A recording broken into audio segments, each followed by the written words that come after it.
ఇక్కడ కూడినటువంటి సంఘానికి మరి యేసు ప్రభు వారి నామమున మీకు అందరికీ గుడ్ ఫ్రైడే విషెస్ చెప్తున్నానండి.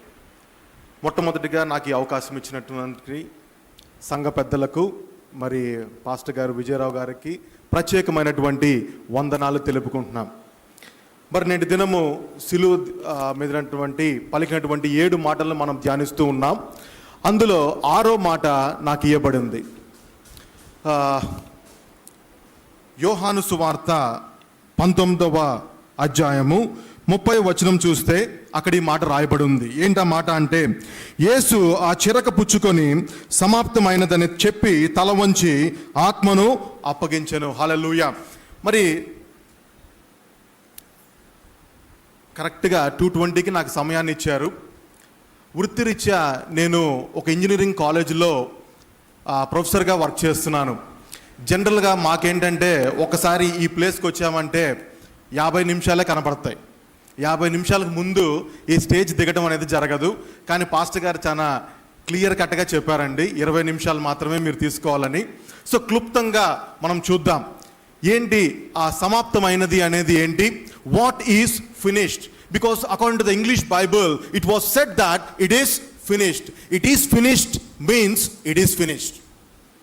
ఏంటి సమాప్తమైంది అంటే, దీన్ని మరి గ్రీక్ భాషలో చూస్తే తెలస్మటాయ్ అనే మాట రాయబడి ఉంది. దానికి పర్ఫెక్ట్ అర్థం ఏంటి అంటే, ఎవ్రీథింగ్ వాస్ పెయిడ్ ఫుల్లీ. ఏదైతే మరి రుణం అనేది ఉందో దాన్ని పరిపూర్ణంగా దేవుడు చెల్లించాడు అనే మాటకి అర్థం. ప్రియమైన వారలరా, జాగ్రత్తగా గమనించండి. యేసుక్రీస్తు వారు అసలు భూమి మీదకి ఎందుకు వచ్చారు అనేది కనుక చూసినట్లయితే, మరి మనం గూగుల్ కనుక ఓపెన్ చేసి మనుషులు జన్మించిన దగ్గర నుంచి ఇప్పటి వరకు జరిగినటువంటి ఎన్నో అద్భుతాల గురించి కనుక మనం చదివితే ఎన్నో విషయాలను వాళ్ళు చెప్తూ ఉంటారు. మరి 1970sలో నీల్ ఆర్మ్స్ట్రాంగ్ మూన్ మీద అడుగు పెట్టాడని, ఇలాంటివి చాలా అద్భుతమైనటువంటి విషయాలను చెప్తూ ఉంటారు. కానీ నాకేం తోస్తుందంటే, అన్నిటికంటే గొప్ప అద్భుతమైనటువంటి విషయం ఏంటంటే, సుమారు 2000 సంవత్సరాలకు ముందు ఆ పరలోకాన్ని విడిచి సాక్షాత్తు దేవకుమారుడు మరి మనుష్య రూపేణ ఈ భూమి మీద సంచరించాడు. ప్రియమైన వారలారా, ఈ రోజున నీవు నేను ఎలాగైతే ఈ భూమి మీద నివసిస్తున్నామో అలాగనే సుమారు 33.5 సంవత్సరాలు ఆయన భూమి మీద నివసించాడు. ఆయన ఈ భూమి మీదకి వచ్చింది మొదలు మళ్ళీ తిరిగి వెళ్ళిపోయేంత వరకు ఆద్యాంతము దేవుని యొక్క ప్రవచనాలను నెరవేర్చడానికి వచ్చాడు. యేసు ప్రభువారి జననం మొదలుకొని మరణం వరకు ప్రతి ఒక్కటి ప్రవచనాత్మకమైనటువంటి నిర్ణయమే. అది కొన్ని వేల సంవత్సరాలకు ముందు మరి పాత నిబంధనలో అనేక మంది ప్రవచనాలుగా ప్రవచించారు. సుమారు 300 ప్రవచనాల్ని నెరవేరుస్తూ యేసు ప్రభువారి జీవితం అనేది సాగింది. ఎందుకని యేసు ప్రభువారు మరి పరలోకాన్ని విడిచి ఇక్కడికి వచ్చారంటే, the foundation for Jesus Christ coming to this earth is love. ఆయన మనందరినీ ఎంతగానో ప్రేమించాడు. తండ్రి మనల్ని ప్రేమించాడు. అందుకనే జాన్ 3:16లో చెప్పబడింది, for God so love the world so he has given his begotten sun and who ever believes in him will have an eternal life.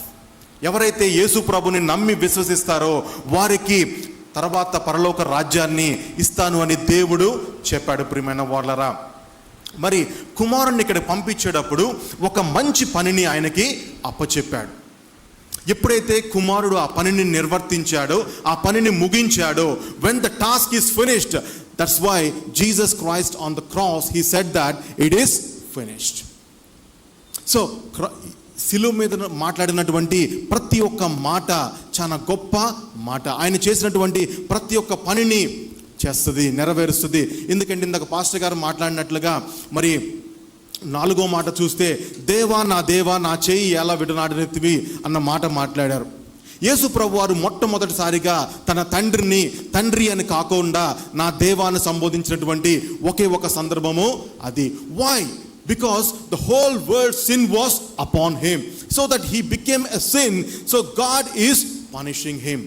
And once the task is completed, that's why he is saying that it is finished.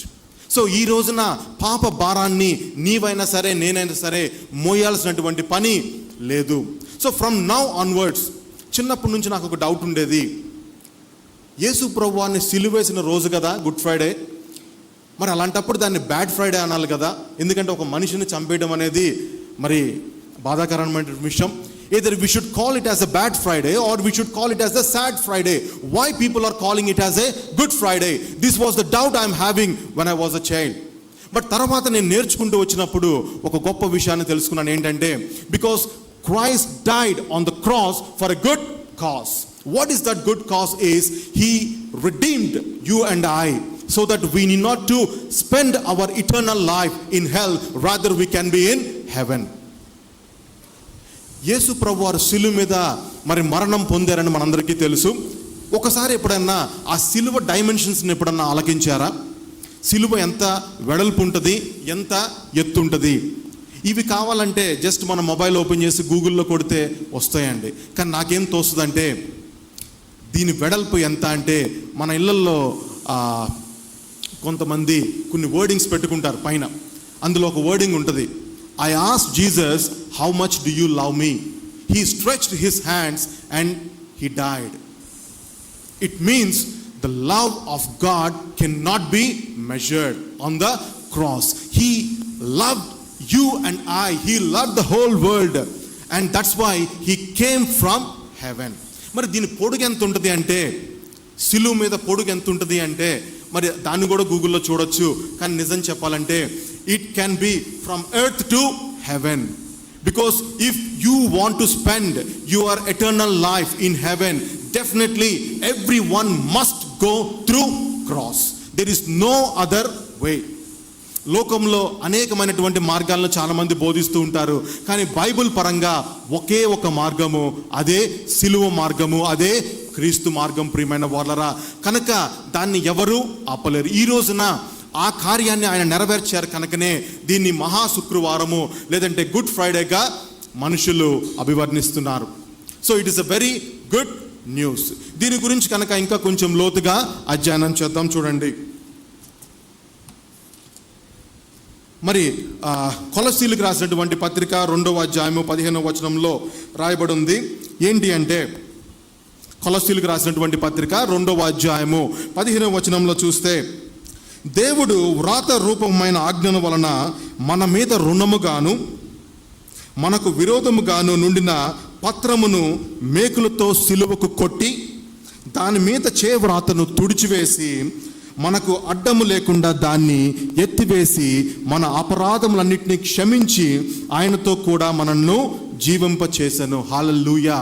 ఏదైతే ధర్మశాస్త్రము మనుషుణ్ణి నీతిమంతునిగా చేయలేకపోయిందో దాన్ని సిలువ మీద బాహాటంగా కొట్టి ఆ చేతి రాతను తుడిచి మనందరినీ ఈ రోజున దేవుడు మనకి నిత్య జీవనాన్ని ఇవ్వటానికి ఆయన సిలువ మీద మరణము పొందాడు. ప్రియమైన వార్లరా, ఆ పనిని ఆయన పరిపూర్ణంగా నెరవేర్చాడు.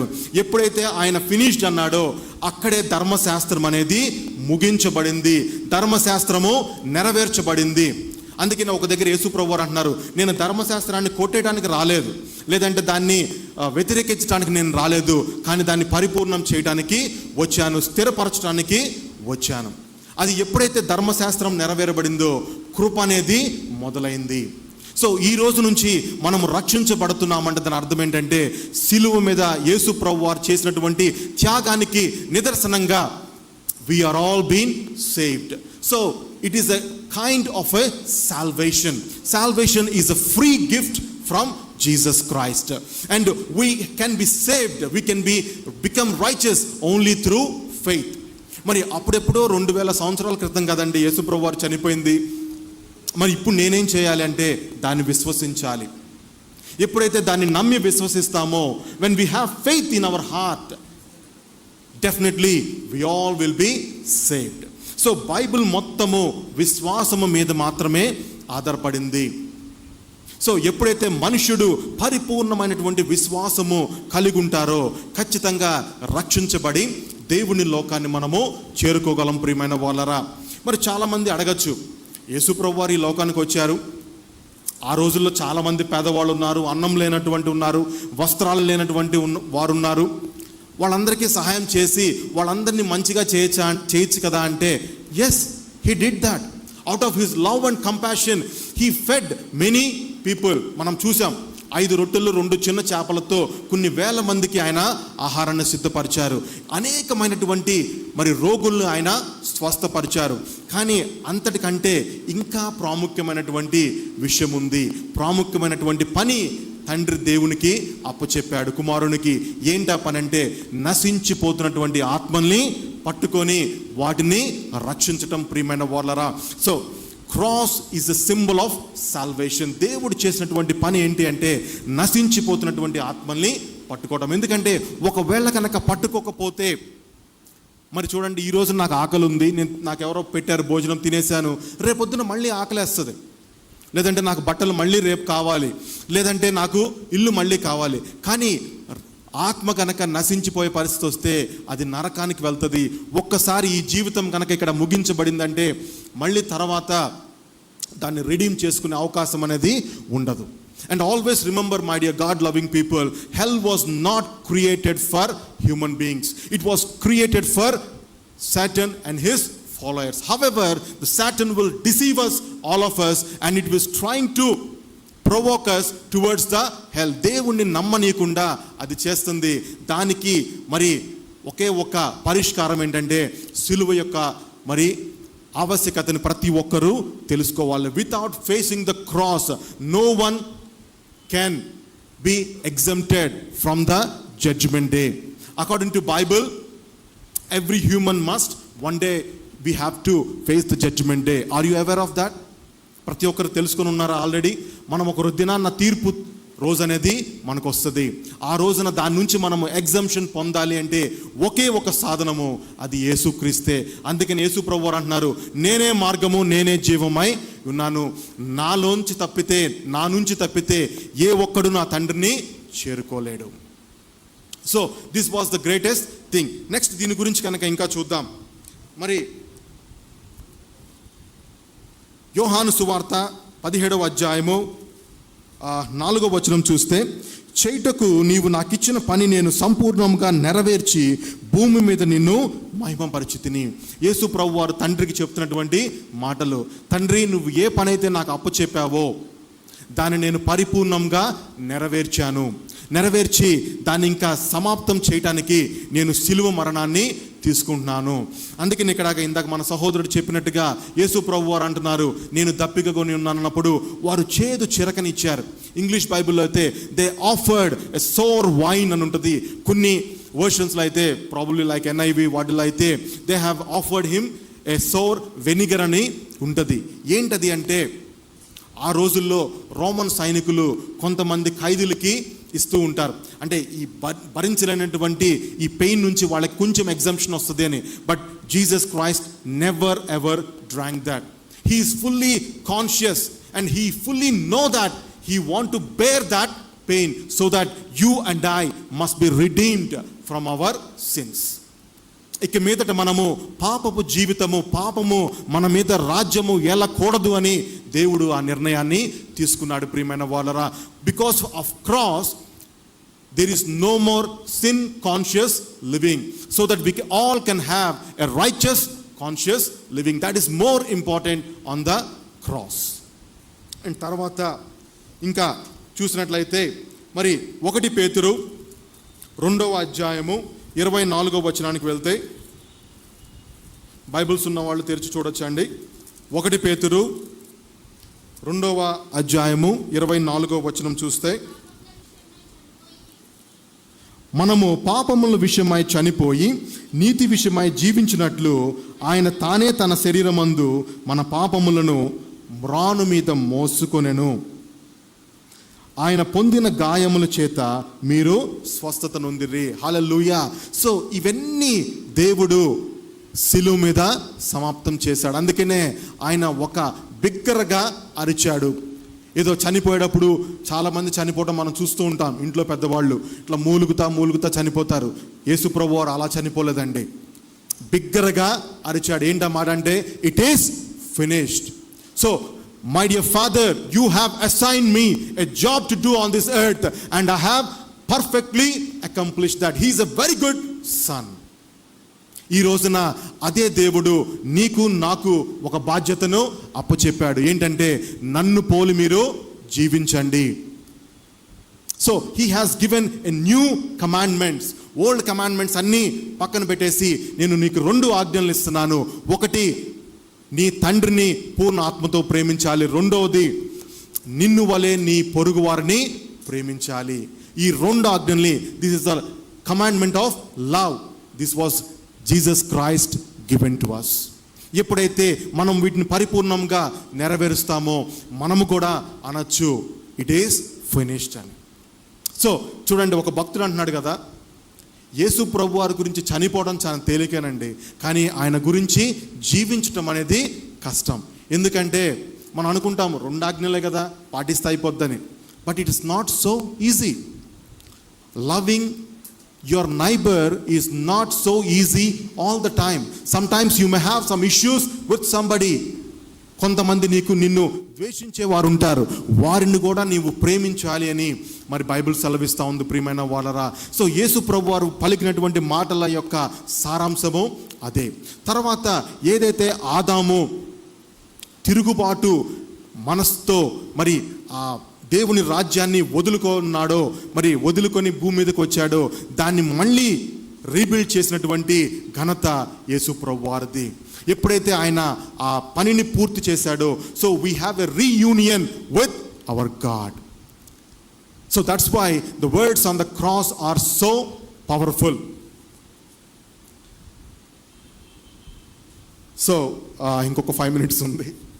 అండ్ ఇంకా కొన్ని మాటలు కనుక చూసినట్లయితే, ఈ సెర్మన్స్ అన్నీ చెప్పుకుంటూ వెళ్ళాలి అంటే ఒక్కొక్క మాటకి సుమారుగా ఒక్కొక్క గంట పడుతుందండి. కానీ ఇంతమంది ఇన్ని గంటలు కనుక వినాల్సి వస్తే ఇక్కడ చాలామంది ఫినిష్ అయిపోతారేమో నాకు తెలియదు. ఎందుకంటే ఇప్పటికే మీ ఫేసెస్ చూస్తుంటే మా స్టూడెంట్స్ ఫేసెస్ గుర్తొస్తున్నాయి. వాళ్ళకు కూడా ఒక రకంగా ఏంటి సార్ ఎంతసేపు చెప్తున్నారు అన్న యాటిట్యూడ్లో ఉంటారు. తెలుసు, నాకు అందరికీ చాలా ఆకలేస్తూ ఉంటుంది, పైగా వేడి కూడా చాలా తీవ్రంగా ఉంది. కానీ ఇక్కడ అన్నిటికంటే మించేదంటే కొంతమంది జీవితాల్లో గొప్ప గొప్ప మార్పు రావడానికి ఇది నాంది పలుకుతుంది ప్రియమైన వాళ్ళ. ఎందుకంటే ఇక మీదట మనము పాప భీతితో జీవించాల్సినటువంటి పని లేదు. So the salvation is a free gift which was given to us by Jesus Christ sacrifice on the cross. And it was a so powerful word. నాకు అందుకనే ఈ 7 మాటల్లో పాస్టర్ గారు ఇచ్చినప్పుడు చాలా సంతోషం వేసింది. ఎందుకంటే అన్నిటికల్లా నాకు బాగా నచ్చిన మాట ఏంటంటే ఇదే, it is finished. So it is completed. ఆయన కనుక ఆ మాట పలకకపోతే ఇంకా మనము ఏదో రకంగా బాధలో ఉండవలసి వచ్చేదేమో. కానీ there is no sin which is uncovered by blood of Jesus Christ. Always remember that. Every sin, God knows everything about you and I. మన గురించి దేవునికి క్షుణ్ణంగా తెలుసండి. మన ఆలోచన విధానం ఆయనకి తెలుసు. మనం చేసే ప్రతి ఒక్క పని ఆయనకి తెలుసు. మనము ఎలాగ ప్రవర్తిస్తామో, మన మూడ్ ఏంటి, మన హ్యాబిట్స్ ఏంటి, దేవుడి నుంచి మనం దాచాల్సినటువంటి పని ఏమీ లేదు. రహస్యంలో చేసే ప్రతి ఒక్క పనిని కూడా ఆయన చూస్తున్నాడు, ఆయన లెక్క పెట్టుకుంటున్నాడు. ఎందుకంటే మనల్ని శిక్షించటానికి కాదు, మర్చిపోవడానికే.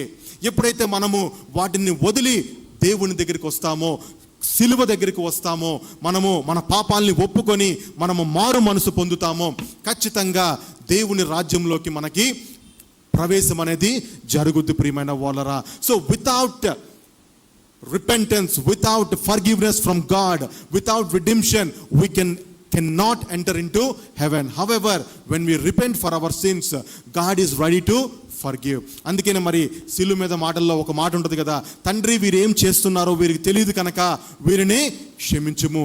So it is a word of forgiveness. God is ready to forgive. God is a symbol of forgiveness. God is a symbol of love. So out of love he came to this earth and he died for you and me, and he gave us eternal life. గుర్తుపెట్టుకోండి, దేవుని రాజ్యం అంటే తినటము, తాగటము, బట్టలు ధరించుకోవడం కంటే అంతకంటే ప్రాముఖ్యమైనది ఆత్మలు రక్షించబడటం ప్రియమైన వాళ్ళరా. మరి ఇందాక సోదరుడు చెప్పినట్లుగా అనేక ఆత్మలు సువార్త లేక నశించిపోతున్నాయి. సువార్తను ప్రకటించాల్సినటువంటి భారము ఇక్కడ ఉన్నటువంటి ప్రతి ఒక్కరి మీద ఉందండి. సో ఎప్పుడైతే ప్రతి ఒక్కరూ ఆ భారాన్ని కలిగి జీవిస్తారో, యేసు ప్రభువారు నిజంగా శిలువ మీద చేసినటువంటి త్యాగానికి పరిపూర్ణమైనటువంటి అర్థం అనేది సమకూర్చబడుతుంది. అలాగున చేయటం అనేది దేవుని చిత్తము కనుక మనందరము అలాగునే చేద్దాం. మరి ఇక్కడ కూడినటువంటి ప్రతి ఒక్కరికి దేవుని ప్రేమ, యేసయ్య కృప, పరిశుద్ధాత్మక అన్యోన్య సహవాసము సదాకాలము మెండుగా తోడేండును గాక. ఆమెన్.